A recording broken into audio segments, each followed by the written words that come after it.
Oh,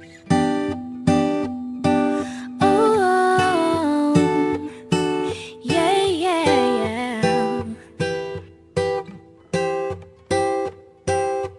You give me the peanut butter to my jelly. You give me the butterflies I feel in my belly. You give me the captain and I can be your first mate. You give me the chills that I feel. Hi everything. Salam ke everything lah everybody. Sihat semua? Rindu saya tak? Saya rindu you all. Alah saja gurau-gurau je. Okey, hari ni kita nak masuk satu chapter baru. Chapter ni siapa yang pernah ambil MMed dah belajar masa tingkatan 4 iaitu bab fungsi. Okey, benda pertama yang kita nak kena tengok kat sini ialah hubungan. Okey. Hubungan, okey, katakan dibagi gambar raja dia macam ni. So kita nak kenal pasti apakah itu domain, unsur, kodomain, image dan julat. Okey, kita nak tahu domain tu apa? Domain tu ialah set P. Set P maksudnya apa sahaja yang masuk dalam, yang ada dalam P ni. Okey, kita tulis dalam bentuk set lah. Set ingat kita kena buka bracket. Kita tulis dalam bentuk bracket. So kalau kita lihat kat sini, yang P tu ada 0, 2, 4. Okey, ini kita panggil dia domain. Okey, kalau unsur pula kita tulis domain ni tanpa bracket. Itu kita panggil dia unsur. 0, 2, 4 ni kita panggil dia unsur. Okey, untuk kodomain pula, kodomain ialah set Q. Set Q maksudnya apa sahaja yang ada dalam Q tu kita tulis dalam bentuk set lah. Iaitu 3, -1, 5, 11. Okey, ini kita panggil dia kodomain. Okey, untuk image pula, image ialah unsur yang dipantulkan. Maksudnya apa sahaja yang ada pantulan kat sini, ini kita panggil dia image. Tapi kita ambil unsur saja, maksudnya tak perlu letak bracket lah. So kita letak -1, 5, 11. So ini kita panggil dia image. Okey, bila image ni kita tulis di dalam bentuk julat, dalam bentuk set, ini kita panggil dia julat. Okey, kita tulis dalam bentuk set kan, -1, 5, 11 ni. So ini kita panggil dia julat. Okey, jelas Okey, kita tengok fungsi pula. Fungsi ni dia ada dua jenis. Baru kita katakan dia fungsi. Okey, kita tengok hubungan satu dengan satu. Dan satu lagi ialah hubungan banyak dengan satu. Okey, kita tengok contoh-contoh yang ada ni. Okey, kalau kita tengok kat sini, ini hubungan satu dengan satu. Okey, so ini merupakan satu fungsi lah sebab dia memenuhi syarat yang pertama tu. Okey, yang B ni pula banyak. Okey, ni ada banyak objek dan dia mempunyai satu image. So dia memenuhi syarat yang kedua iaitu banyak dengan satu. So ini pun juga dikenali sebagai fungsi. Okey, untuk yang C tu, kalau kita lihat kat sini dia ada satu objek dan dia berfungsi dengan dua image. Okey, satu dengan banyak. So kat sini tak ada pun satu dengan banyak. So ini bukan merupakan satu fungsi. Okey, untuk yang D ni pula, yang D ni kalau kita lihat ada objek yang tak ada image. So ini pun bukan merupakan satu fungsi ya. Okey, kita tengok tata tanda fungsi pula. Okey, dia bagi gambar ajar dia macam ni. So fx tu mewakili image. Ingat fx mewakili image. X tu maksudnya yang kat dalam ni, yang ini ni kita panggil dia objek. Okey, kita tengok contoh yang pertama ni. Dia suruh cari nilai bila objeknya -1. Dia suruh cari nilai image bila objeknya -1. So ingat yang -1 ni mewakili objek. Okey, ini mewakili objek. Okey, jadi yang ini keseluruhan ni kita panggil dia image. Okey, jadi dia suruh dapatkan image bila objeknya -1. Maksudnya kalau yang ini kita tanda dia sebagai X lah. Bila X dia kat sini kita gantikan dengan -1. Okey, X yang ini kita gantikan dengan -1. So X yang bahagian ini pun perlu digantikan dengan -1. Okey. Okey, so dia akan jadi macam ni lah. Okey, kita gantikan dengan -1. Modulus 3 tolak 4. Okey, yang kita gantikan tu kena letakkan dalam bracket Okey, so ni boleh tekan calculator. So kita akan dapat berapa tu jawapannya. Berapa jawapannya? Jawablah. Saya. Tukar ambil gambar ni dapat apa? Dah tekan tak ada kalkulator. Tak ada kalkulator. Subhanallah. Congak lah. Kita dapat berapa ni? Kita dapat 7. Okey, apakah fungsi modulus yang ada ni? Okey. Okey, fungsi dia akan mempositifkan nombor yang negatif. Kalau macam ni dia positif. So dia tak ada fungsi lah. Kalau dia negatif kat dalam ni, katakanlah dia dapat kat dalam ni, kita kira tadi kita dapat negatif 7. So jawapan tu dia akan automatik menjadi positif 7. So macam ni dia positif, so dia kekal positif je lah. So inilah dia image bila objeknya sama dengan negatif 1. Okey, kita pergi kepada contoh yang B pula. Dia sudah pakai image bila objek dia 2. Okey, maksudnya dia sudah dapatkan F2. Okey, sama juga. So yang ni tadi kita gantikan dia dengan 2. So X yang ini pun perlu digantikan dengan 2 lah. 3 tolak 4 darab 2. Okey, so ni dapat berapa? Dapat berapa? Jawab. Saya. Kira. Jangan tak kira. Dapat berapa? 1. Dapat negatif 2. Negatif 5. Okey, so kat sinilah kat sinilah modulus ni akan berfungsi lah. So dia akan mempositifkan nombor negatif ni. So dia akan jadi 5. Okey, jelas Okey, kalau jelas cuba buat uji minda yang pertama tu. Okey. Okey, kita tengok macam mana pula nak dapatkan domain dan julat. Ni kena dengar betul-betul, fahamkan sebab ini yang akan masuk dalam final nanti. Okey, domain dan julat ni dia ada 2 jenis. Okey, yang ada syarat, yang tiada syarat dengan yang ada syarat. Okey, yang tiada syarat biasanya dia bentuk linear. Okey, linear tu maksudnya bila S ni kuasanya 1.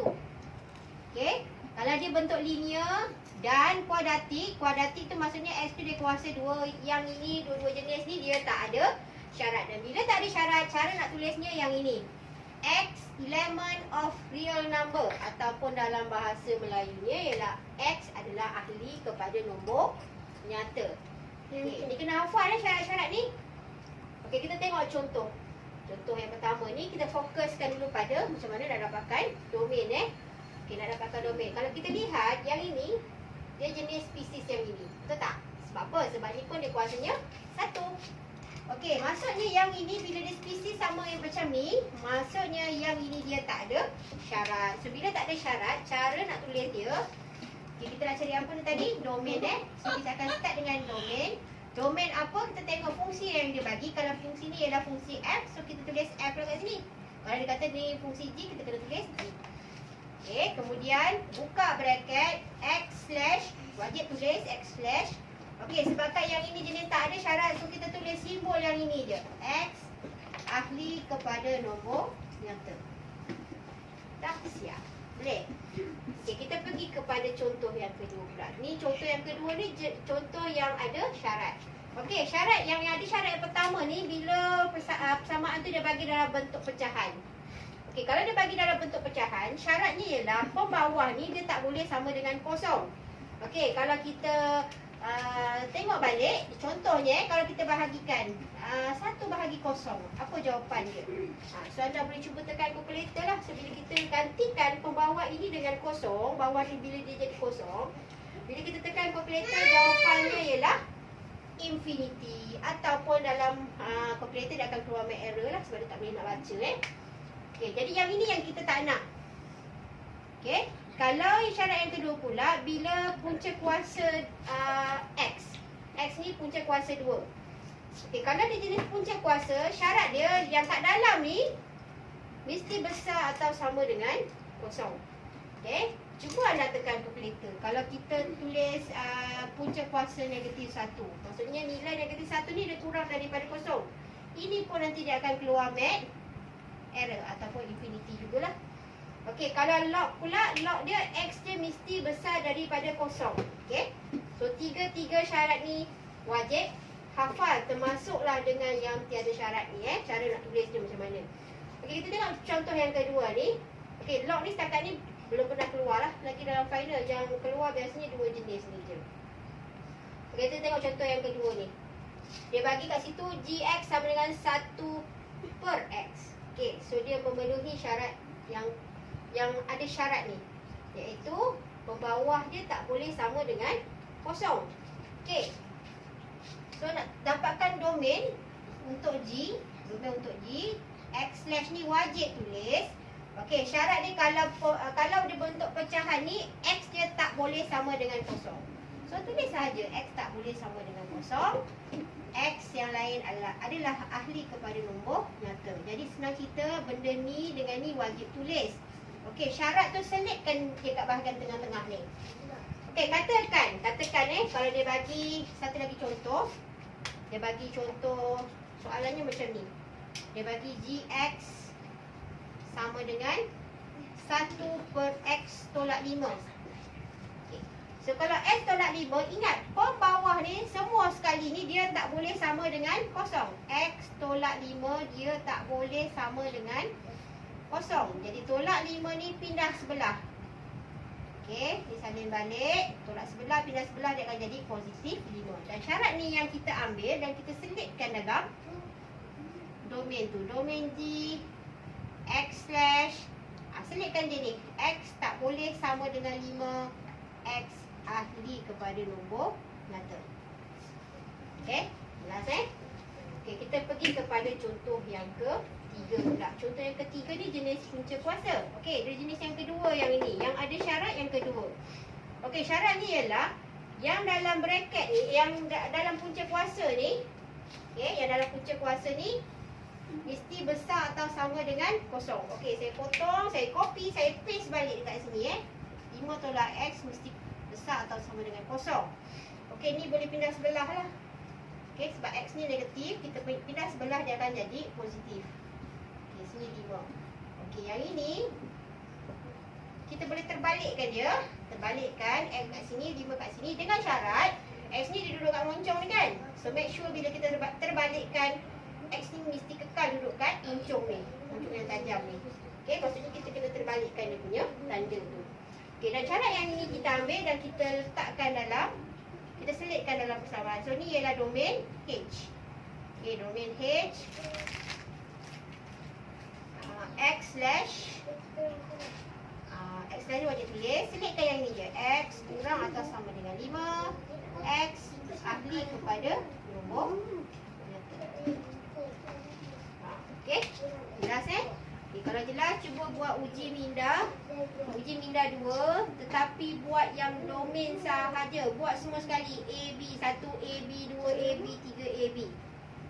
Okey, cuba buat. Jom kita tengok macam mana nak dapatkan julat pula. Kalau tadi kita tengok macam mana nak dapatkan domain. So, untuk yang ini kita tengok macam mana dapatkan julat. Menggunakan contoh yang sama contoh 2 yang tadi tu. Okey, diberi fx sama dengan 3x tolak 9. So fx ni kita boleh tukar dia kepada y. Okey, yang lain ni salin balik je. Kalau ni y in term of x, y dalam sebutan x.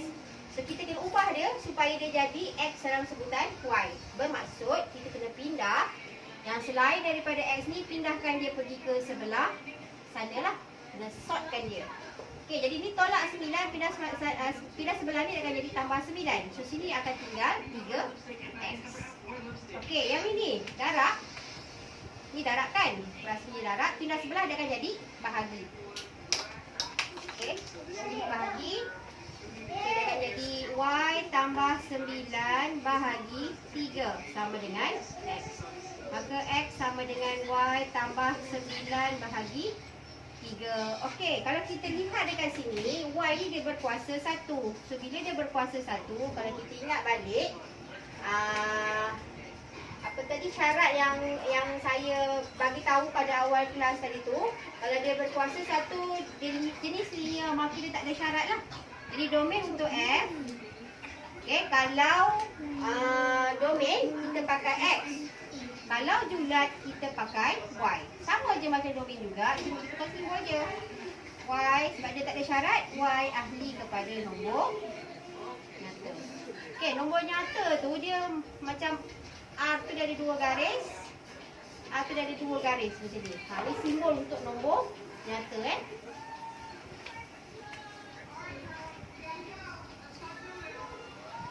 Okey, untuk soalan 2 pula. Sama juga prosesnya, kena tukarkan Y. Y sama dengan 1 per X. Okey, so ni boleh pindah sebelah lah. So dengan jadi XY. Sama dengan 1.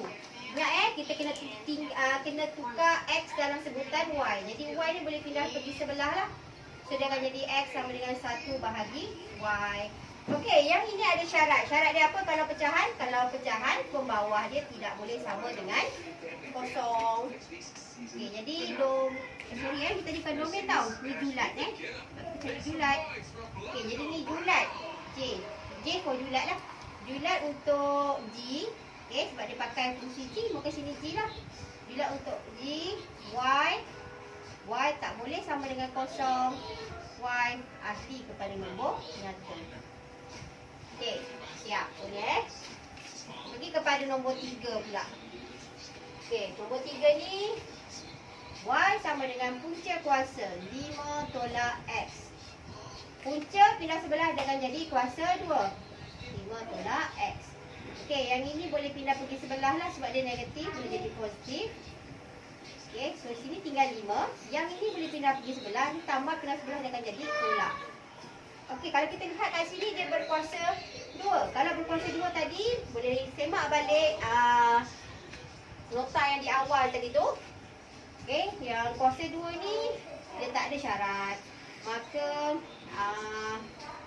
julat untuk H, Y ahli kepada nombor nyata. Sebab dia tak ada syarat, maka kita tulis macam ni je. Okey, dah siap boleh? Dah.